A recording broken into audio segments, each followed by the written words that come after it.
We've got another short talk and then one more long one. And Andrew here is clearly going to do another live demo, so wave the rubber chicken in the air and say the incantation so that nothing breaks. And he's going to talk to us about this rad little Verizon unit here. So let's give him a big party track welcome.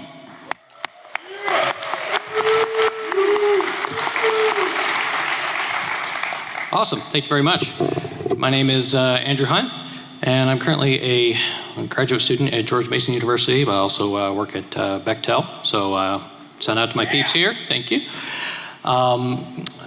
Standard disclosure. What I'm doing here is my own personal work. Does not necessarily represent the views of my employer, but it's fun stuff. So let's talk more about it. So the Media over Coax Alliance, most people know it as MoCA. It was formed by a bunch of large companies got together and said, you know, we've got all this great copper in people's houses that we've installed all over the, you know, about 30 years of cable. And they wanted to find a way to be able to use this as they were moving into the age of the triple play. So being able to deliver video, voice, and data over this network. You know, over that copper, it carries electrons a long way because it's shielded and it's got a pretty, you know, nice insulation there. So they developed a PHY and MAC specification so that they would be able to do that and be able to process packets over this and basically turn your coaxial bus in your house into a network. What the key point of this is that they wanted to be able to deliver guaranteed bandwidth because that's what video requires. So that's pretty much what MoCA looks like. It's in your house. It's coaxial cable. Everyone knows what it is. This is kind of what it looks like a little bit.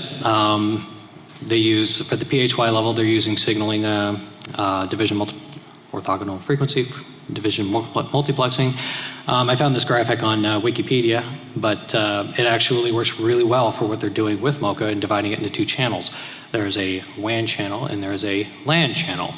They operate at two different frequencies by the standard. They use this to be able to talk with the router and also to be able to have the router talk to other devices on the coax. On top of that, they overlay a, oh, thank you. So,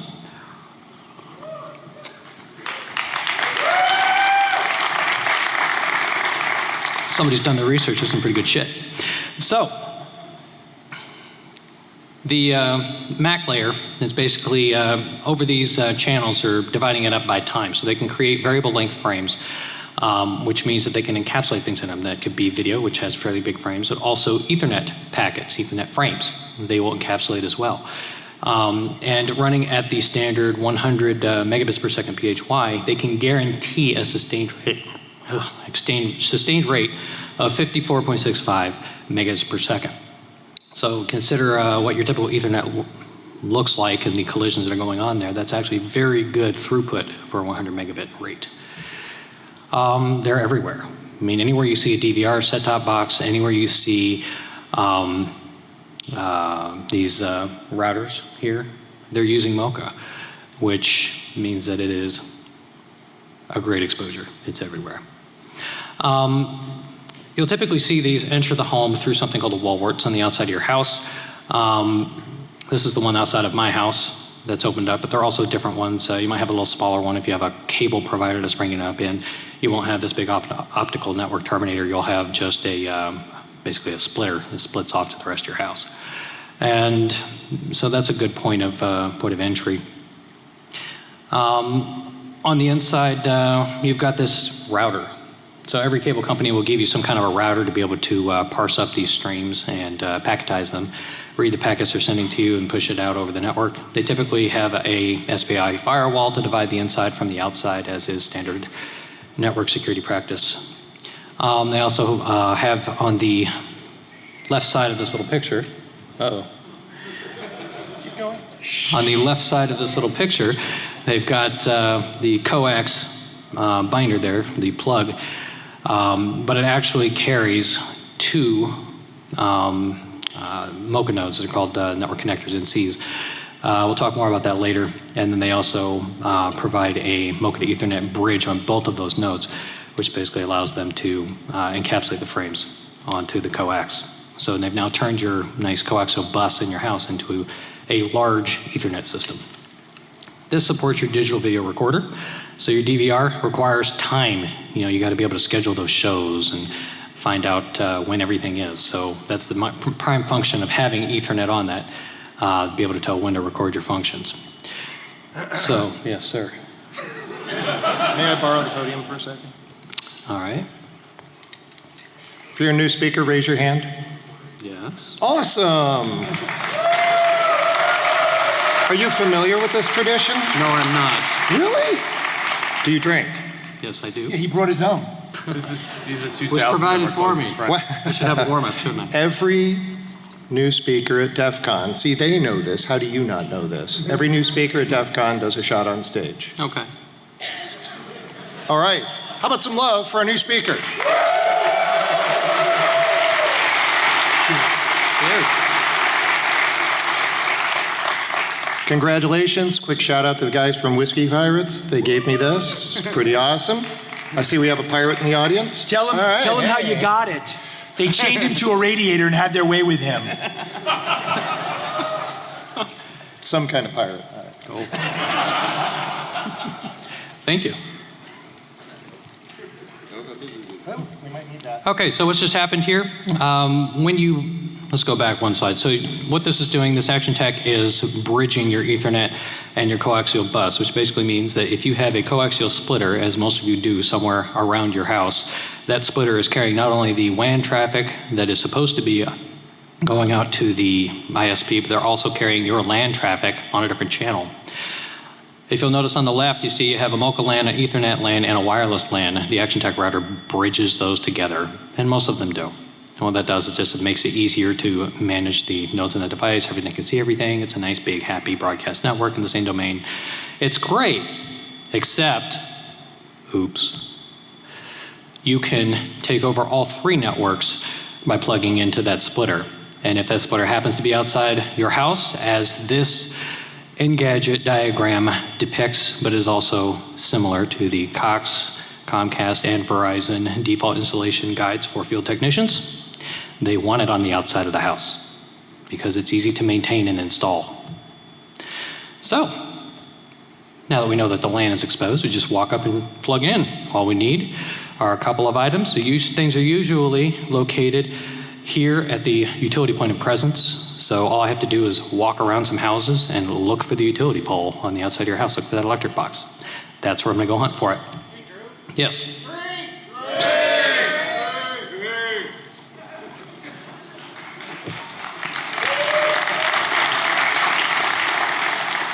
All right, so you'll need a couple of items and you'll be able to go on this fishing adventure. You'll need a MoCA to Ethernet bridge. Mine is the Netgear MCAB 1001. And then you'll need some RG6 coaxial cable and a greater than 1 gigahertz splitter line, or line splitter. You plug that in. I had to color invert this picture because it was almost impossible to see if you were just taking a picture of it. So I had to color invert it so you could see that X-ray image. It's hard to see when it has cover, which is great for us. The actiontec LAN does not also engage any of the encryption features provided by the MoCA protocol. It does have a, I believe it's 40-bit key DES that is a pre-shared key that you can code into it. It is used on the WAN side of the connection that has the key that Verizon knows, but it is not used on the LAN side. It's open, clear, and you can just walk up, plug in, and hey, it works with everything because it's consumer friendly. So basically what happens, you add a MoCA device on the outside of the house, it connects to your actiontec router, the actiontec router says hey, and lets you on the Ethernet. Pretty awesome. So, as you all have seen this since 2001, typical Ethernet LAN attack. This is your normal traffic flow, but I really don't want you to go that way. I want you to come to me first, and I'm going to do unholy things to your traffic. So, I think we've belabored this point. What could possibly go wrong? We all know what can go wrong. We've known about that for decade. Mouseboy, beef, granada, whatever. Pick your device, take it over, and get a more persistent presence. One of my coworkers actually brought up to me that says, oh, but I'm protected. I've got this MoCA filter. So the MoCA filters are great. They actually physically block the MoCA ranges in the bandwidth. what they are designed for is blocking these signals between one house and another. So you can't block it within your own house, otherwise your DVR won't work. So it has to be located on the egress of the splitter that they're using to provide the cable signal to your house. That's usually on the outside of your house, but even if it's not, it's usually not in a place where you could divide the inside of your house from the outside of your house. Because if there is any cable exposed that is carrying your internal connection, all you have to do is splice it and you're done. So great idea, but it's not going to work for this particular purpose. So the idea here is to be able to build a disposable attack unit. So yeah, we can walk up, yeah, someone's going to find that laptop. So we need to build a disposable attack unit that's small, can hide under a bush, last forever, and allow you to walk away and go do your evil. So to illustrate this, we have some requirements. You got to have some point, some way of providing power. You've got to be able to physically insert, I already demonstrated what that is, and you got to have some type of compute device to execute these attacks. Once it's installed, you're going to have to be able to access it and then commit some type of attack. So redirection and manipulation. The objectives of this is to do no harm. So first of all, I'm really just here to demonstrate the problem, but I'm sure people out there could take it to the nth degree. We want to use some standard tools. We do not want to expose ourselves by showing everyone our latest, greatest coding techniques so that we can be profiled and arrested. We want to use common stuff that everybody has. It needs to be updatable so we can change a few things or add new tools. It needs to be disposable so we don't care if we lose it. That basically means it has to be cheap and it has to be small and not too powerful, because if it's too powerful, it'll burn up all our battery before we've even gotten home. So, some ingredients. I just recently purchased these Gorilla 16800 milliamp batteries. Got 2 of them on Woot. Thank you, Woot. Smaller than a paperback book, and I use 2 of these because I have 2 different draws on my units. The MoCA unit draws 1 amp, and the Raspberry unit draws half an amp. That's a little more than this can put out on 1 battery, so I need 2 batteries. And I also use the Raspberry Pi Model B. Has the ARM11 processor. It's a little bit slow, but it doesn't consume too much power. It can last for about 18 hours on this battery. And it's cheap, so if somebody finds it, whatever, go buy another one. Buy 10. So Kali Linux has a distribution that works amazingly well with the Raspberry Pi and the ARM distribution. Thank you guys for that contribution to this field. It's awesome. Has all the necessary tools you need, AirCap, Perl, Python, and also Squid, Apache, and MiniPNP. Let's talk more about that later. Also supports the Universal Plug and Play IGD protocol, which is available on the ActionTec firewall. And then you'll also need the Ethernet bridge. So I bring this picture up. I don't know how well you guys can see it down there, but basically the original MCAB mock-up that I did before I modified it had a wall wart plug that you had to plug into an AC adapter in order to be able to provide power. Looking at the back of it, I noticed it was 5 volt 1 amp, which means that it is within the USB specification for power draw. So a little hardware hacking later and soldering up, and you have a USB power cable for your MCAB. I recommend it because then you can provide it direct off battery. I was originally trying to do all this work with an APC UPS. It only lasted about 6 hours and it beeped a lot. I didn't think that would be very good for hiding from attackers outside someone's home if they're looking for the freaky beeping. Also this nasty habit of shutting things down before I was done with it. I'd get about halfway through the battery and say, oh my God, you're out of power, and shut it off. So these cell phone batteries are real godsend. They come out in the last couple of years. They're really great. There's no loss in conversion from DC to AC to DC. It's just direct power, which means they last longer. So on each of these devices, I think the MCAB adapter, I've got about 14 hours of uptime. So that's about how long you've got to commit whatever you're going to do. So for those of you who can't see it on stage, this is what it looks like. A bunch of rubber bands and duct tape. But it's dark, you can spray paint it and hide it under a bush and no one will see it. So word about Universal Plug and Play. I know this has been kind of beleaguered by GRC and other sources, but it enables, it's a PNP protocol that enables gateway manipulation. The ActionTec supports this. Basically, it allows, everything talks to everything and says, hey, I'm an iPhone. Hey, I'm a printer. Let's talk. Great. Downside is that it also, hey, I'm a router. You want a firewall port opened? Let me do that for you. So I borrowed an idea from Joshua Wright, his scripts for doing image hijinks with the I Love My Neighbors distribution. So I borrowed those from him, did a little bit of modification and some bash scripting, and now we have a nice little device that'll go and punch holes in firewalls from the inside. The MiniPNP is basically what we use here, PNPCA. Tell it to forward 22 to myself and send a nice little report to my email address and tell me what my internal and external IP and port are. This might be a little hard to read for you guys, but basically you're going to turn on your engine. You're going to rpoison the LAN, redirect web streams, and then you're going to manipulate that stream.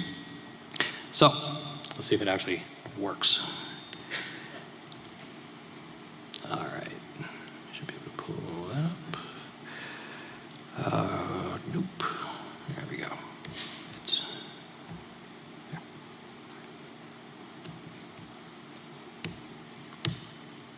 All right. So the answer is no, because I'm in the wrong location.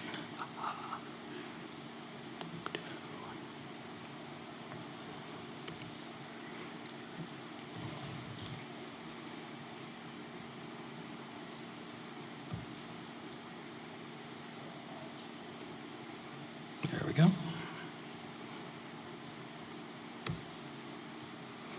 All right, so there's my MoCA device there at 192.63. Oh, doesn't like my key.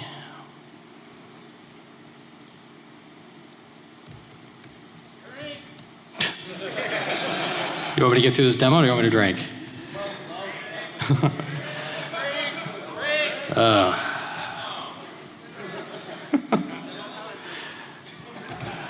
While this is loading up, I'll take a drink. All right. There we go.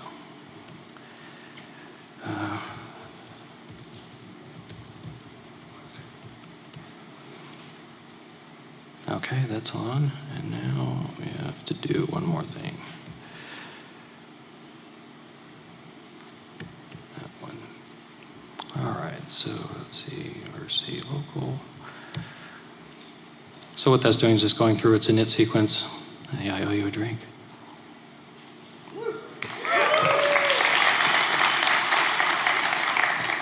So in the init sequence, what it's doing is just going through, it's just doing the normal networking stuff. It's also engaging the EtherCap ARP poisoning over the MoCA network, which is then going to poison that actiontec router. If you guys want to play along and get your laptops out and want to connect, the access point password is testing123, testing123. SSID is testing. So go ahead and play with me. I don't see any takers. So anyway, we're getting to the end here. It's going through the setup sequence. It's going to engage the Squid engine and the web server. The web server basically provides the redirects, and Squid proxy is going to redirect to Perl, which is going to do the rewriting of the sequence to provide the redirects. Okay. Once this gets through, while that's going on, I can go ahead and show you this. So if we enumerate the redirects, no, it's not there yet. Oh, that one has failed. Oh, there it is. So you can see there are all kinds of redirects from things like Microsoft. They've got all kinds of protocols in there that they've contracted to get on the actiontec. But you can see here is my live MiniPNP. This is my port forward for my SSH to my router. So that can be reached from the internet. Anyone want to go for it? Give it a go. All right. There should be a temp file here. Useless web. There we go. So somebody's on here and they're getting redirected around. And if we try it, let's go to vegas.com. Oh, look at that. It went somewhere else. I can't see it because it's so big.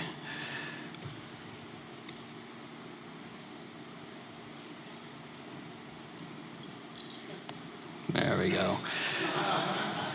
So anyway, not too exciting, but the entire point of this demonstration is to show that the MoCA network is exposed to the outside of your house, and anyone can walk up to it with no keys, can walk up and take over your network and do whatever unholy thing they want to do with you. So, I just have a couple wrap-up slides, and then we're out.